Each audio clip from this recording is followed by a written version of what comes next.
tiền cô từng ngày nó hay trộm thế cô cái sao mà mấy cái slow đây này tại mấy đi vài ba này người ơi mày o cài chào anh thì rồi sao mày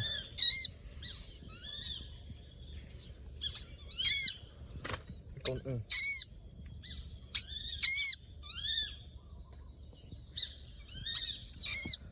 cần mấy bia rồi chạp dương này